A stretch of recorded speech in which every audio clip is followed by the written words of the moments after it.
Welcome back to The Active Listener. My name is Mark Julian and we are here to listen, not just hear. So today we've got John Fisher back. Welcome, John. Welcome and thank you.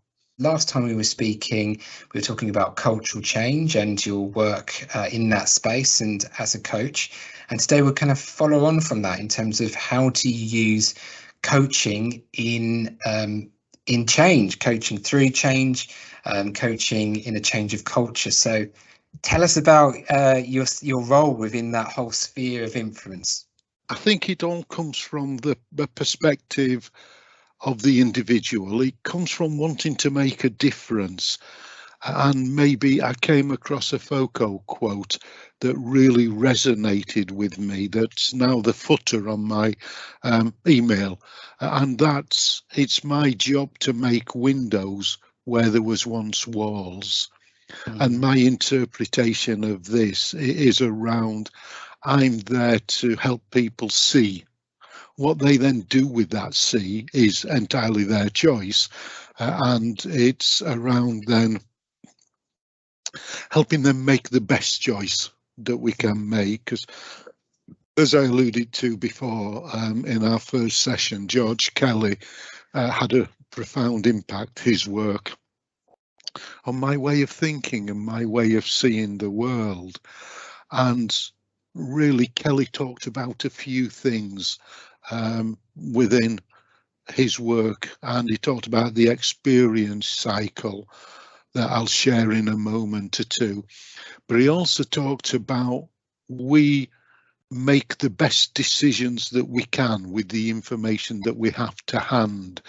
And he coined the phrase constructivist alternativism, which is an awful phrase, but it just means the old paperclip exercise. Those of us who were around in the 90s and noughties, how many uses can you think of for a paperclip? And he'd applied that in the 50s to his theory, his philosophy.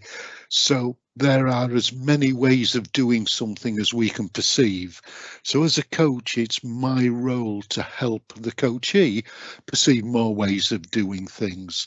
And I alluded to Kelly's experience cycle, which, if I may share again, something else, thank you, Julian, then that may bring it a little bit into life. So this is my variation of Kelly's experience cycle. And what he says there is that everything we do, and he coined the phrase person the scientist, because he said we're all scientists experimenting. We are foreseeing the future, and we are then acting as if our future vision is true until we've gone through the experience. And that's my variation, because I quite like the spiral image. So for me, it's a spiral rather than a cycle, in that we think about our past experience, the sort of what happened, why did it happen, what can I do about it next time. So that whole reflection process that's fundamental to coaching and to learning. We then do a few what if type scenarios. We then go through the experience again at 6 o'clock. We then compare and contrast it to the previous one. We then go through that reflection cycle that adjusts our map of the world, go through it again, continue in that spiral, hopefully upwards within there. And Kelly created a series of adjuncts and corollaries around there. So the construction corollary is how we construct our view of the world and how we see that view. And he says we anticipate events by thinking about repeating our past experience. So I assume the next time will be the same as last time, or the amalgamation of all the last times. But then the experience corollary says we change that if we choose to. And I find Kelly's philosophy a very empowering one, because it talks about me being in charge. It's the choices I make. And I then have sort of extended that in that we make the best choice we can make and live with the consequences of that choice. And then if we need to change that choice, we change that choice because we've got new experiences that show the right or wrongness of that choice. And there was something you alluded to on our last meeting about a colleague of yours and one of your other interviewees. I think it was Rachel somebody. Rachel Morris, yeah. Rachel Morris, that's it, thank you. Who'd use shapes and use those shapes, and I use a slightly different variant of that. In I get them to draw 3 circles. The size dictates the impact, the power of that event. And the 3 headlines I've got is, what do I have total control over, what do I have partial control over, and what do I influence, and what do I have no control over? And then use that as a discussion to get people to see that usually they can influence virtually anything and everything, and there's very little that they've got total control over or no control over. And it just helps give them that perspective that they can then find other alternatives, other things, and start looking at how can they influence the world around them.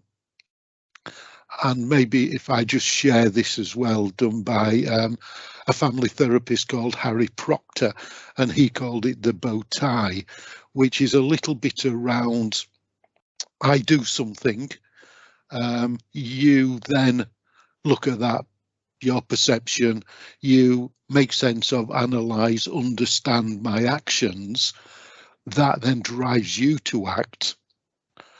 That then drives my perception of what you've done, why you've done it, based on my filters. So I react to what my drivers would have been if I'd done what I've seen you doing, and I then react in that way. And that gives us this virtuous or a vicious cycle of constantly repeating things. So maybe a personal example. Years ago, when I was in a job I didn't enjoy, I used to have a boss who would give me something to do, a report to write, to go and check and do something that involved research, writing, analysing, and he'd give it to somebody else. And I'd know he'd given it to somebody else because he always did. So I do half a job, I do the bare minimum, because why? I'm busy, I've got a lot to do. Why do more than I need to when somebody else is going to fill the gaps in? So I constantly only did half a job. Learning about this some years later, I realised what they were going through is, I've got to give this to John, either for development or because he's the only person, but he always does a poor job. There's always gaps, there's always things, so I'm going to have to give it to somebody else to do as well, and then between them I'll get a good job from it, because John will pick up some things that the other person doesn't, so I'll give it to John and so, and then I'll have to amalgamate the two. And the key about that is the only person who can change that dynamic and change that relationship is me as the actor, me as the individual. I've got to start doing things different and doing them often enough differently to get you to change your perception. And I think one of the other ones, if I remember right, you talked about last time was trust. And that element of trust.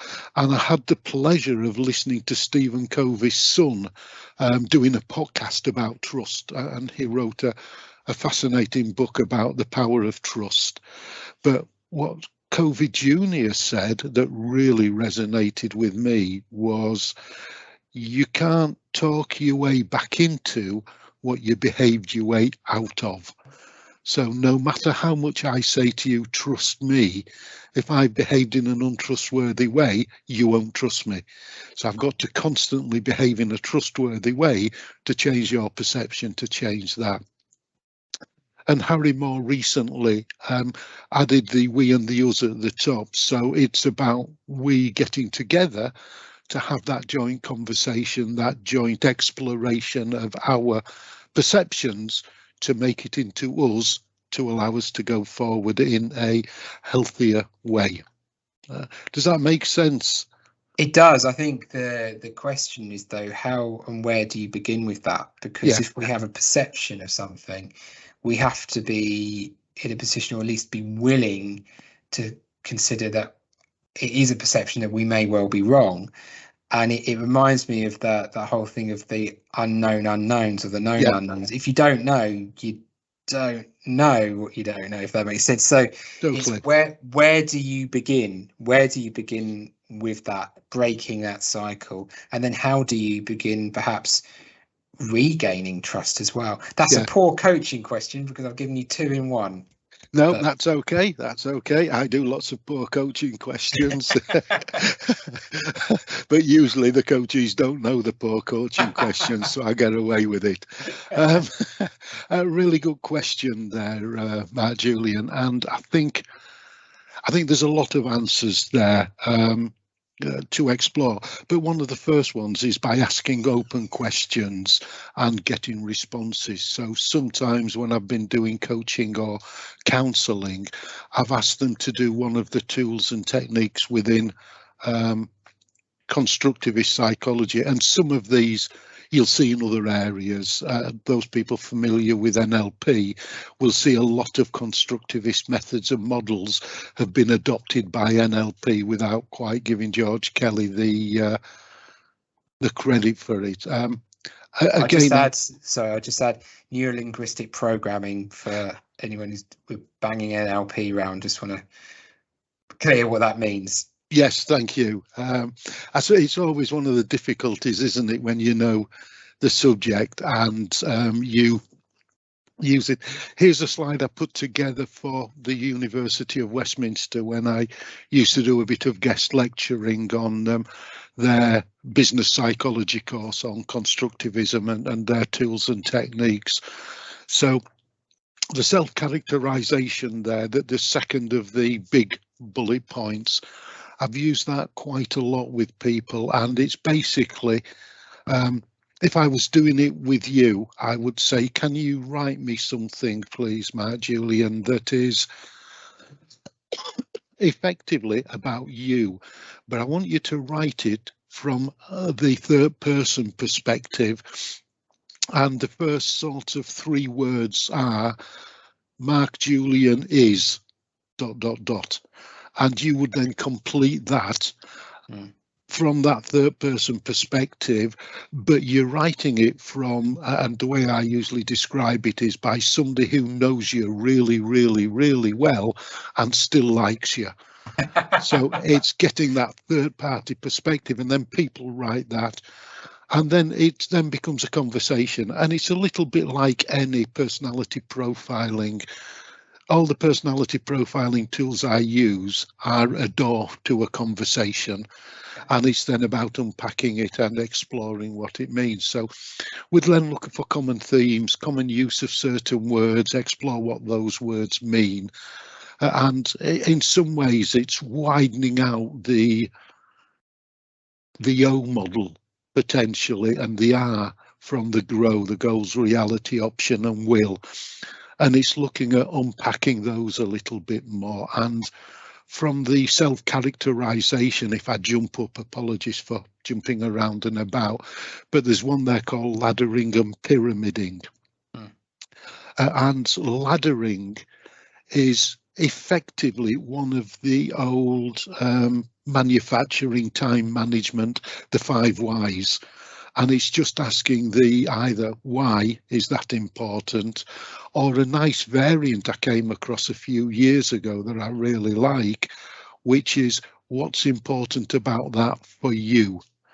And then you start going up to the higher and more superordinate values and beliefs, and you really tap in to people's real core values and real core drivers, some of which they've not given any thought to and thought about before. So really good way. And then the pyramiding is going the opposite way. So it's asking questions like, what else do people who are like that do? How else would you know people are like that? So it's looking at the what and the how type question, as opposed to the laddering that's the why. And it gives you that sort of pyramid shape, because you're expanding it down more and more and getting the classic organizational family tree that then help you have a better understanding of their world, of their reality, that then allow you to move into firming up on, so what options can you do, what other options are there, that then link into the willingness to do it. The tightening and loosening there is about, really, I suppose, going back to Lewin, who I mentioned with force field analysis, but Lewin came up with the concept of unfreeze, change, refreeze. And that's what the tightening and loosening is. It's about undoing some of those connections we have that are maybe unhelpful, and then making new connections, and then firming those connections up. So really, because Kelly wrote, as I mentioned, I think last time, his book, in 1955 it was first published, so he was actually talking about neuroplasticity before it became popular. And that's what tightening and loosening is. One of the other ones there is fixed role play, leaping up to the top. And fixed role play is a really lovely model that came out of a lot of the work that was done within storytelling, acting as if, and creating a new character. And what I've done with people there is we've agreed a role and attributes to a role, that they can act as if they're that person and try it out for size, practice a little bit, see if they feel comfortable, do any changes, and we get them then to start playing, practicing what was it that used to call it, not role play in the training courses, get them to role play in real life and to do those practices. So it's then about trying those options out for size to see if it does work for them. The ABC technique I talked about last time, and that's all about our resistance to change and why people don't necessarily change. And it's looking at really what do they gain, what do they lose, and which is more important around there.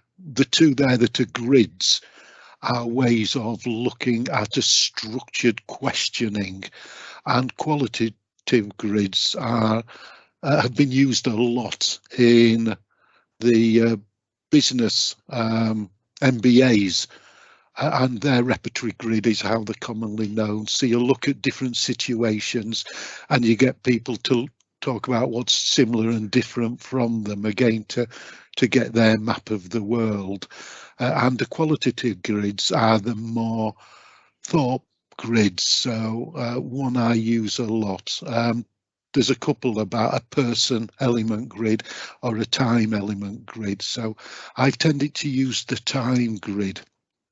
And maybe an example of where I've used that on some leadership training that I was doing, 8-day first line leadership course, and I got people to complete a little profile that says, what do you think now about this course? What do you think you'll think at the end of the course? What do you think a year afterwards? And then what do you think your teammates will think? What do you think your family, your friends? Choose 3 or 4 different groups of people associated and get them to project how they think other people will be thinking. But it also looks about how they perceive it. And then at the end of the course, I went back and got them to repeat the exercise without seeing the first one. But of course, the time now had moved from before the course that they still had to answer and had moved to at the end of it. So I could then look at that change, that movement, and we could use that to reinforce any progress they'd made, any new issues that had come up because of their experience of going through the course. And I suppose it's part of just picking on that credulous approach that's sort of the elephant in the room under the toolkit. That's about what they're saying they believe is true, and it's accepting that whether I think it's true or not is totally irrelevant. It's their truth, and what we have to work on is either changing my truth so it matches theirs, because they may be right, it may be me that's got the blind spot, or giving them alternative truths and alternative options that then allow them to make a more effective choice and change their behaviour, their approach, their attitude in doing things. So, and there's a lot of others that I could have added in here. I just came up with some of the ones that are my favourites and some of the ones that are really popular across coaching in general, as well as constructivist coaching in particular. There's a couple of things that sort of come to mind there that I'm interested. One, is there any particular scenarios or individuals that this particular type of coaching would benefit them particularly? But the other thing I'm interested in is you was talking about perception and what, you know, someone's truth compared to your truth, and actually theirs may be correct, and you realigning to that. Are you talking in this sense as a coach? So as a coach, you are constantly evolving, for example, and is that in the context of the conversation of coaching that you're having with that individual, or in a broader thing? So I don't know, we're talking, you know, I've had, I don't know, 5 coaching sessions with you, and you think, actually Mark's right about this, you know, I've got someone to learn from, so I'm going to take that. And it may be in the context of that conversation, or it may be in a bigger sense of worldview or whatever. Is that what you're talking about? Very much so, very much so. And that's the whole nub of Kelly's sort of concept of our past experiences dictate our future behaviour, really, and then each new past experience adds to that melting pot. So the answer to the second question is it's effectively both of them, and it's in both instances. So I've got that almost a cycle within a cycle. So I've got that small one from within the coaching session, and I do take that, always learning, always growing. Find some questions work really well with some people, some don't work with other people, and sometimes the same question works better one day than the next day. And so it's that constant learning, because they're a different one. And I think, again, as you've already well know, I do like a good analogy, I do like a good metaphor. And one of the ones that I found really, really powerful is, I think Socrates said a variant of it, Lao Tzu said a variant to it, and a first century prophet said a variant to it, but it's you can't put your foot in the same river twice, because the river's changed and you've changed. So for me, as soon as I've put my foot in that river and taken it out, where it has now moved, but also my foot is in a different state, and I've got, it's either colder, warmer, it's wet, my socks wet, dry, all these sort of things. So I'm no longer the same person, because I've had an experience that's changed me just by mere dint. And one of the things I find fascinating about quantum theory, which I don't understand at all, is the fact that it's proving that the mere act of looking at something changes it. So observing quantum mechanics actually changes the end result, and the mere act of watching it alters the output. Schrödinger talked about the cat in a box with the radiation that's both alive and dead until you open the box, and when you open the box, you then know which state it's in, but before you open it, it's both alive and dead, which is a real mind-bending quantum mechanics thing. So, and it's the same for people, of course, because we are highly complex thinking, processing beings, and we can hold contradictory views at the same time. So these are all ways to just get that mirror and hold a mirror up to the client, and the mere act of holding the mirror up changes me, because in some ways I'm choosing what to reflect back.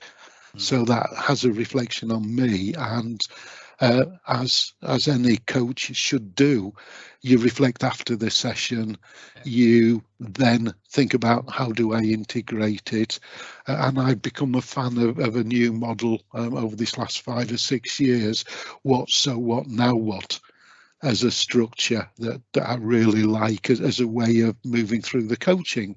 Okay, so that was the experience, the what. So what does that mean? What are the implications? What can you do? What are your options under the GROW model? And then, so now what are you going to do as the will that you're going to choose? So it's about guiding them. It's about that. And I can feel my hands moving and sort of integrating and want to do to help them to change where they need to change, and to give them new insights that they can then look to integrate or not, because again, it's their choice, into what they do and how they do it. It's constant growth. Constant growth, always, yeah, always growing, always learning, just by everything and anything. And even watching things on television, and as a psychologist, you know, watching some of the programs on television and watching people's behaviors, you see things, you pick things up. A brilliant program a few years ago now with Tim Roth, played Paul Ekman under a different name called Lie to Me, that gets repeated on some of the cable channels, where he played a human lie detector. And Paul Ekman's the man who first popularized micro expressions and the sort of tells that we've got from how we behave and act, and they then fictionalized it as they do and created a fascinating show that I learned lots of from that, just on watching, listening and thinking, yeah, I can see that. And there's been things from the first session that will has changed my thoughts, because as I talk these things through, I see other links, and it goes back to the neuroplasticity. I make other connections as well as I'm talking, because of course I'm a different person than I was 5 minutes ago, than I was 5 days ago, etc., with a lot more of that smorgasbord of experience that's come in. Wow. I bet you didn't expect that, did you, when No, you asked me that rather complicated question? So in terms of the actual style of coaching, do you find it's best suited to any particular scenario or individual with a certain type of character, for want for a better phrase? What are your thoughts about that? My thoughts are a bit of a cop-out on that, in that I think the only person that any style of coaching doesn't fit, doesn't work with, is the person who doesn't want it to. Yeah. And what I found, because part of the underlying concept of constructivist is that constructive alternativism, there's as many ways to do it as you can think of, and then a few more.